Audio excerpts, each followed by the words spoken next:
Hi there, this is Victor Pross, anarchist artist. I think most people who are paying attention know that there's a definite shifting of the winds, that there's change in the air, that there is a cultural phenomena going on, a revolution if you like, and things are very different today than they have ever been. The United States has seen some very patriotic moments in its history when the new election of a newly elected president came to power. There was great festivities and celebrations. Patriotism was in the air, confetti all over Wall Street. It was a big bonanza, an extravaganza, and I mean, you still have that today, but it's rather muted these days than it was in the past. There was a definite patriotism. The United States of America has seen some very proud moments in which memorable songs have been recorded during World War II. And today you don't find heart-rendering, heart pulling strings on tunes been constructed around the Iraqi war. You just don't see that. So it's a very definite change in the air. Now, the freedom movement is something that is very real. There are people who are waking up. This is what this is about. I mean, people are waking up, and that's why you have the phenomena of global protests. Okay, they might be off target. They're not probably right on target as to who the actual criminal culprits are.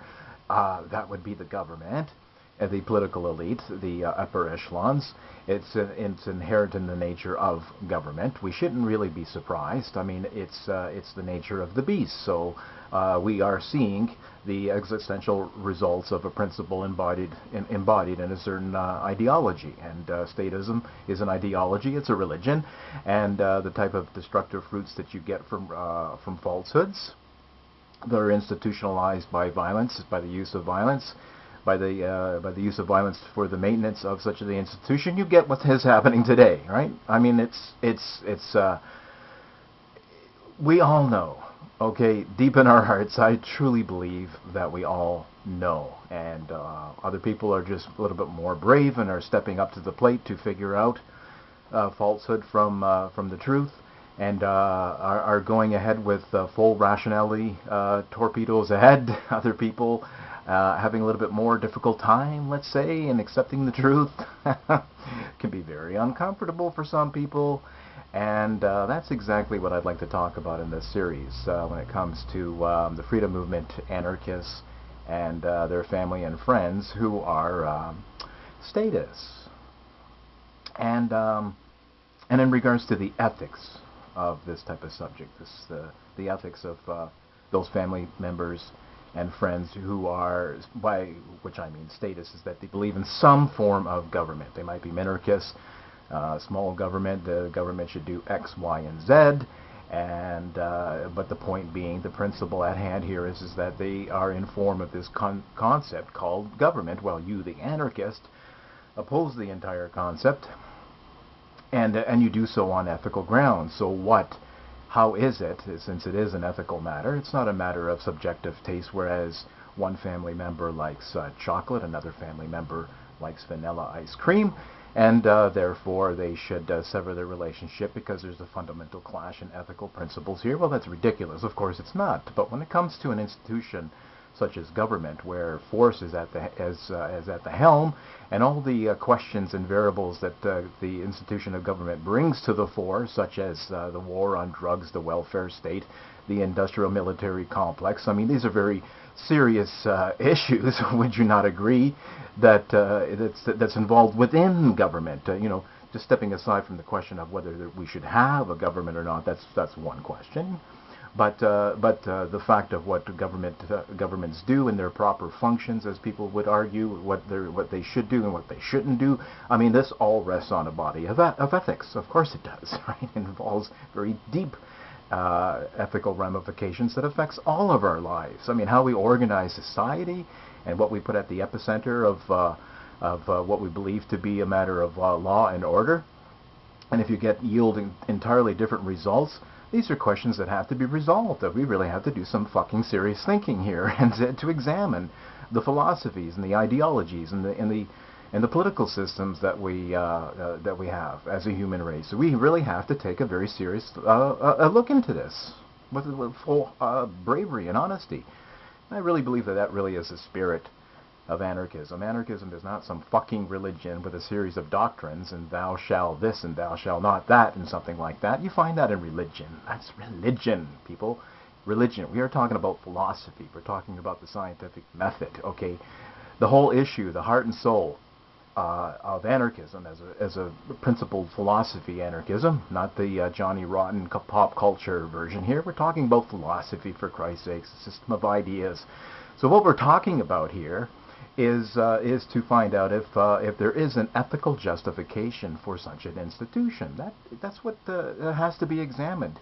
Okay, if you look at the state of the world and what's going on today, to just shovel this off and say that it's your opinion versus somebody else's opinion, it's just all subjective, anything like that. If you reduce the field of ethics when it comes to the questions of theft and murder and so forth, and just say that, well, all that, how you differ on questions like that is just a matter of how you differ on taste in ice cream. Well, I think this is the reason why the world is going to hell in a fucking handbasket. So I think that we really do have to look at these questions with a very serious heart and mind.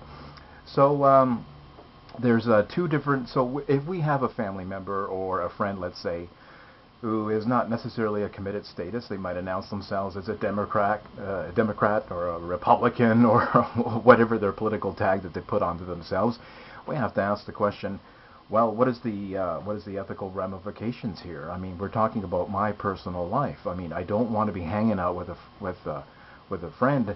My estimation of this person will vary upon their what they really truly hold in their heart. I mean, the type of people that we are is carried out in the actions that we, what we do and what the decisions that we make, right?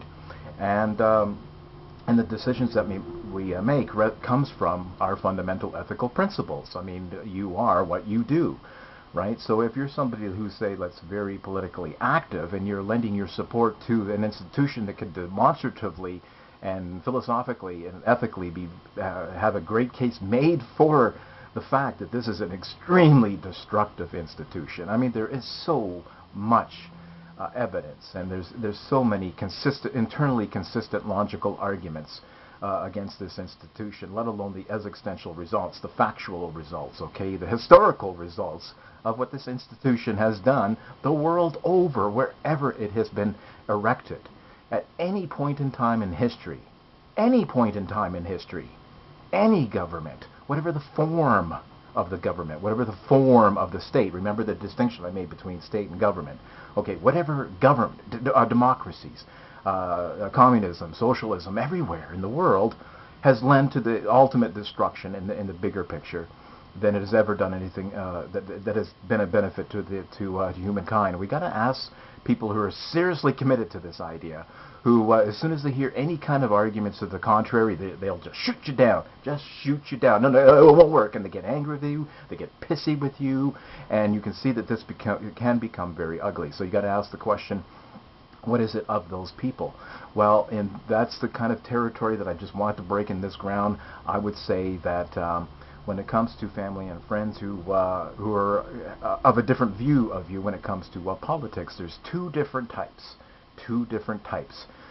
One of the types that I'm going to talk about is what I would call the rank and file. I don't mean that in any kind of derogatory means. I just mean by the rank and file as though people who do not have any kind of serious investigation into the series of ideas. They're philosophically illiterate because they have not applied themselves to this kind of study, either because they lack the interest or motivation or whatnot, or they don't have the gray matter to undertake academic things. We're not all college, university material. It's okay.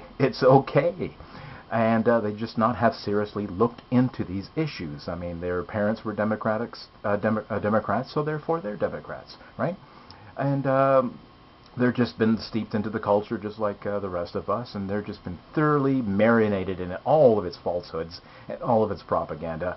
And it's an enormous intellectual haul, and of course their first reactions of hearing any kind of anarchist arguments, of course it's going to be uncomfortable for them, right? But is that somebody that where you just open the trap door and say, fuck you, you're out of my life, if they don't snap into line on your third argument with them, say?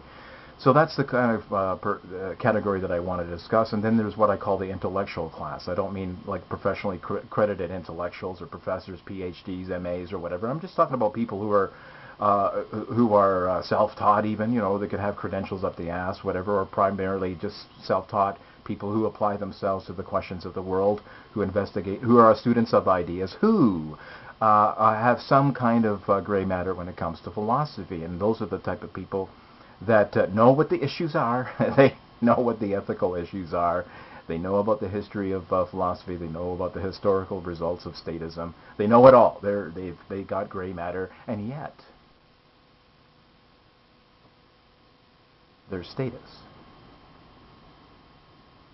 How do we deal with those types? That's very different from the first type, right? The rank and file. But the people who know what the issues are, but yet they believe in the state. They advocate for the state. They fight for the state. They are not only men of the mind, they're not only thinkers, they're also people of action. Those types. These are the type of questions I want to explore. I find this absolutely fascinating. And I do want to do a series of videos on this very topic. I think it's very important.